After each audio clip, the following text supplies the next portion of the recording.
The bad ending. The bad ending is pretty straightforward. In Secret of the Mimic, Ori goes down into R&D, meets what he thinks is Andy giving him instructions. He hands over the Mimic blueprints. Andy says, "Thanks, get in the van, you're free to go." But here's the twist. It wasn't Andy at all. It was M1, Fiona, mimicking Andy the entire time to protect Edwin's secrets. Behind Eri in the van, M2 is waiting. M2 attacks, drags Eri back to the factory, and stuffs him into a suit while performing some twisted song. This ending means Fazbear Entertainment never got the blueprints. The cycle just repeats. They'll send another person to try and retrieve them, and M2 will kill them too. Parachute.exe. This is the canon ending, and here's why it's absolutely crucial to the entire Five Nights at Freddy's timeline. Instead of giving the blueprints to M1, we make our way down into R&D. M1 is not happy about this. She switches from helpful to hostile real quick, because we've disobeyed her protection protocols. Down in R&D, we discover something massive. Edwin has been working on a complete Five Nights at Freddy's location. We're talking prototype Five Nights at Freddy 1 animatronics, the exact layout of the Five Nights at Freddy 1 pizzeria, and safer spring lock suits. This was Edwin's big project for Fazbear Entertainment before they backed out last minute. We make our way through R&D with M2 chasing us. We shut down all the power, and that's when we meet Fiona face to face. She wants us to convince Edwin to fix M2, but there's a problem. Edwin's gone missing or dead after an explosion in his office. We collect David's birthday films, install Cradle.exe, which is MXES, into a data diver. The whole factory catches fire, and just before Ori escapes,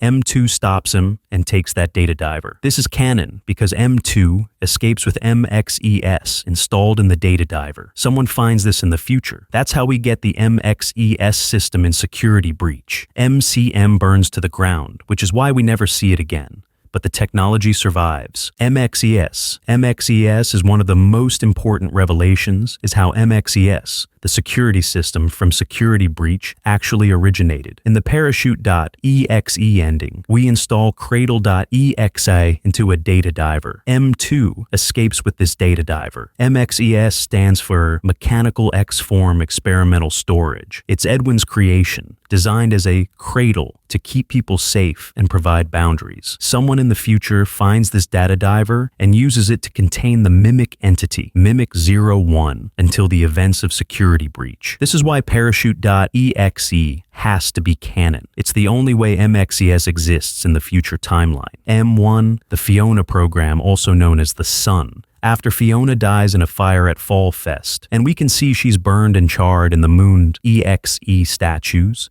Edwin creates the M1 program to mimic his deceased wife. He installs this program into the Mimic endoskeleton he built, and it works. M1 truly believes she is Fiona. When you confront her, she insists, "It is me. I'm Fiona." This isn't just programming. This AI has convinced itself it's actually the person it's mimicking. That's terrifying on so many levels. For a while, it's perfect. M1 takes care of David. They become best friends. There are drawings showing them together, sitting on hills. Edwin can focus on work while Fiona raises David. It's a family again. But then David dies in an accident on a playground Edwin built. Edwin, overwhelmed by grief and not listening to safety warnings, built something dangerous, and it cost his son's life. M1 tells Edwin he can do it again. Make another program, this time to mimic David. You've done it before, Edwin. You can cope again. Build another, and we can all be together. M2, known as the Moon, is David's program gone wrong. So Edwin creates M2, a program designed to mimic David. He then attempts to make the Mimic, whose previous persona as Fiona, or M1, remains as the Sun character seen on screens, mimic his deceased son, David. This new directive creates the M2 persona of the Mimic, and he tries to get it to sing the David's lullaby. But M2 doesn't act like David. Edwin hates it. In his grief and rage, he lashes out at M2, screaming, "Stop!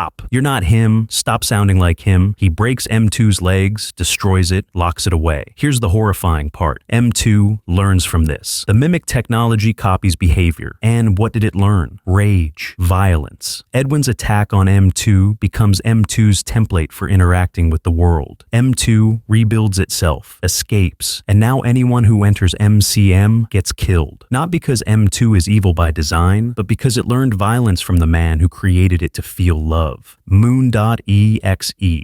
Moon.exe isn't just a mini-game. It's a metaphorical representation of M2's trauma and escape from Edwin's abuse. We play as M2, trapped in David's bedroom, trying to escape. The Moon character represents Edwin's rage and anger. Every time M2 tries to leave, the Moon, Edwin, catches him and puts him back to bed. The baby owl represents David, innocent and pure. The sun represents Fiona, warm and protective. The Moon represents Edwin, cold, controlling, and violent after his transformation by grief. When we put on David's mask, the Moon cries, because it reminds Edwin of what he's lost and what he's become. We see David's grave in the cave, broken statues that need rebuilding. It's all about M2 trying to rebuild itself after Edwin's destruction. The game ends with M2 successfully rebuilding itself. But, as Mr. Helper says, you rebuilt yourself, but now you are split in two, Moon and Sun, destruction and life. M2 has both David's innocence and Edwin's rage within it. Good ending. The good ending, which is a beautiful impossibility, requires collecting all items and playing Moon.exe. We save M2, calm him down with David's storytime tapes, and restore him to his original purpose, mimicking David peacefully. It's beautiful, it's touching, but it's not canon. We know this because in the canon timeline, the Parachute.exe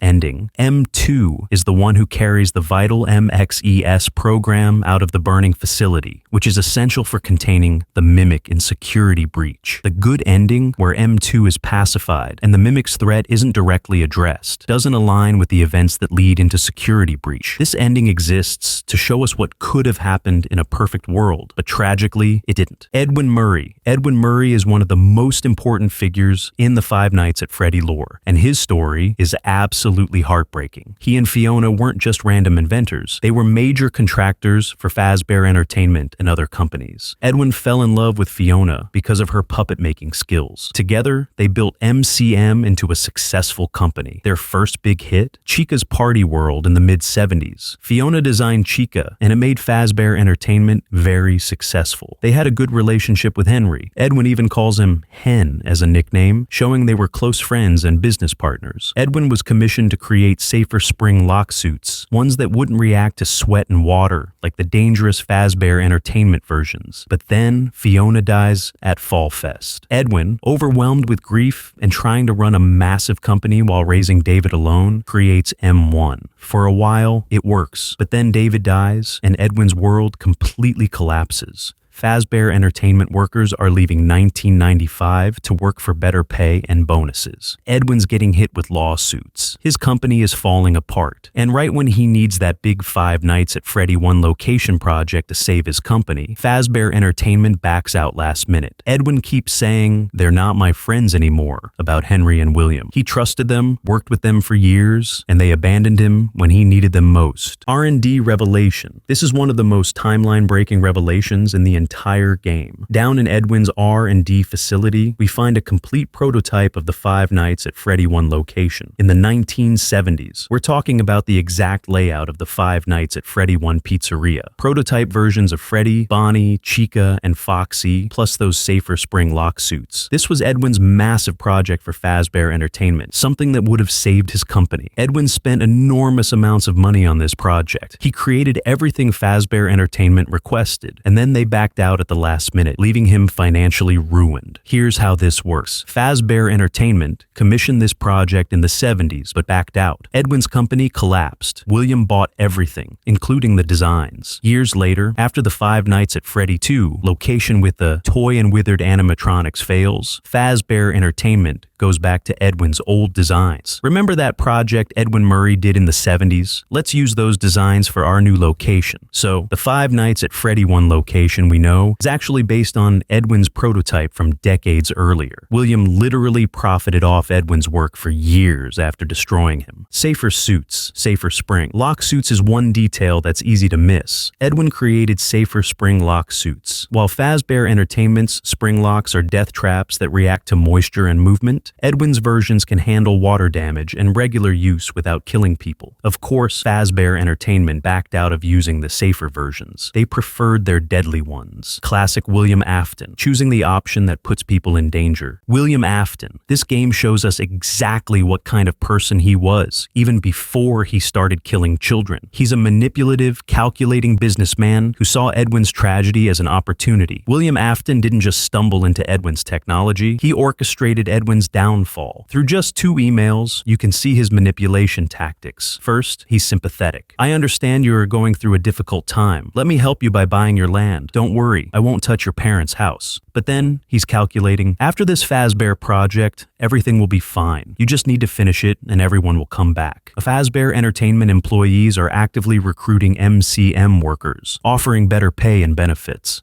Someone from 1995 leaks information about M2 to Fazbear Entertainment. William learns about this revolutionary mimic technology and realizes its potential. So what does he do? He backs out of the Five Nights at Freddy 1 location project at the last minute, financially destroying Edwin, then swoops in to buy everything. The land, the factory, the underground facilities, all of Edwin's designs and technology. Edwin's house is on a hill. William Afton's house is on a hill. David's bedroom looks exactly like the Five Nights at Freddy 4 bedroom. The underground facilities Edwin built, perfect foundation for sister location. William didn't just buy Edwin's company, he literally took over Edwin's life, the house, the designs, the technology, even recreating David's bedroom. It's not just theft, it's psychological warfare on a dead man's legacy.